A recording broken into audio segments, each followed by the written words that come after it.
Simpsons Confidential is an unauthorized oral history concerning the creation and primarily the first decade or so of The Simpsons. John Ortved conducted interviews with dozens of individuals involved at every level of the long-running show to provide a broad spectrum of thoughts and analysis regarding the show's creation, production, and spread through worldwide popular culture. As this work is unauthorized, there are some people, like Matt Groening and Sam Simon, who only have quotations secondhand. On the whole, the book plays out much the way readers expect of an oral history, with the last section or so shifting more toward Ortved's editorializing his perceptions about The Simpsons and their ongoing legacy. Nonfiction November is a reading event dedicated to all manner of nonfiction, if you can believe it. I'll have links in the description to the hosts, so you can check out those videos too. Otherwise, the algorithm will start injecting Poochie into all their videos. A core preoccupation of this work is Ortved's attempt to determine who is responsible for the unimaginable success of The Simpsons. This idea hovers over a lot of the book, and the first 100 pages or so it is a talking point for many of the interviewees. The various executives in particular all seem to be in competition to claim some level of credit, most of which sounds a bit spurious to me. There are occasions where the producers and executives nearly break their arms patting themselves on the back, and a few let their hyperbole stray dangerously close into acting like they're responsible for inventing or reinventing television comedy. On a related note, the tension between the voice actors and the producers doesn't surprise me as it might have a few years ago.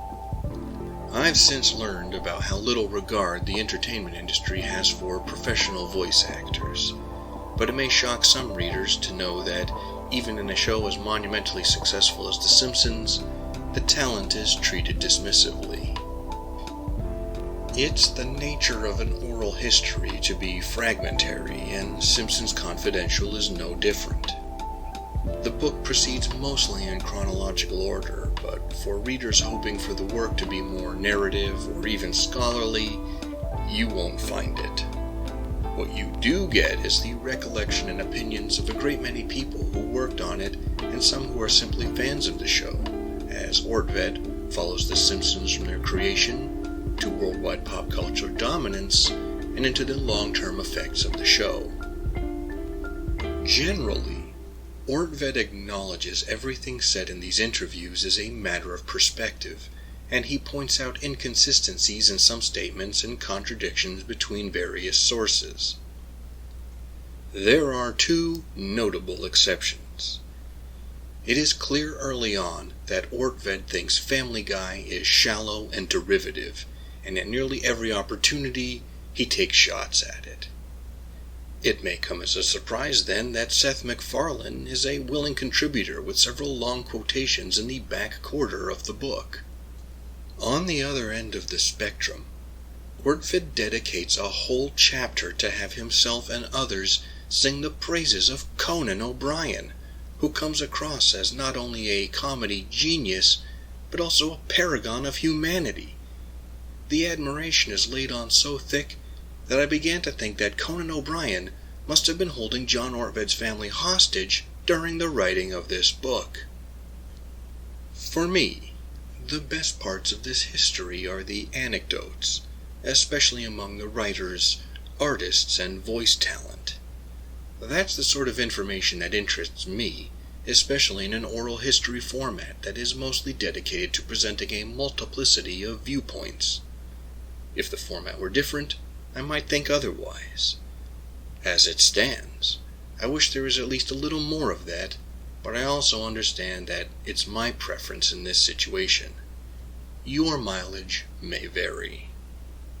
In a lukewarm take, Ortved claims The Simpsons is not as good as it used to be. Here on YouTube, even a casual search will find you any number of people willing to rant at length with some of their uninformed tirades about how The Simpsons should have been cancelled years ago. Some of these people aren't even old enough to have watched the golden age of The Simpsons when it was airing on television. In any event, as evidence for his position, Ortved points to the episode, I think it's number 400, where The Simpsons has a crossover with the show 24. Ortved argues that everything in this episode is the sort of garbage that The Simpsons would have satirized in its early seasons, not just because it was a bad crossover with another popular Fox television show, but also because it was in no way reflective or even funny, instead devoting its runtime to glamorizing another show. It's worth pointing out that The Simpsons had expertly satirized this mindset in the classic episode, The Itchy, Scratchy, and Poochie Show. Of course, decline is a relative term. Even if many critics and viewers agree The Simpsons has been in decline, possibly for decades, even weaker episodes stand head and shoulders above whole runs of other programs like 2.5 Men, Dharma and Greg, and According to Jim. Also, if it isn't apparent from the interviews with the executives, there are other considerations beyond the quality of the show. The Simpsons has brought in so much money over such a long span of time that only rough estimates can be given. The show and all its merchandise reached the kind of ubiquity rivaled only by Star Wars as a franchise. No one who can end the show will, given these circumstances.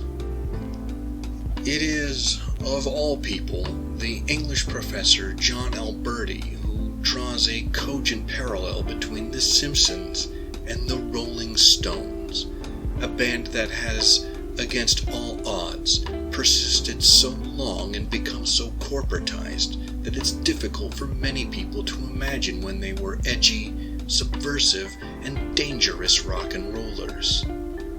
This analogy makes sense to me because I was a kid when The Simpsons first came on. I can remember seeing them on the Tracy Ullman Show as cartoon shorts.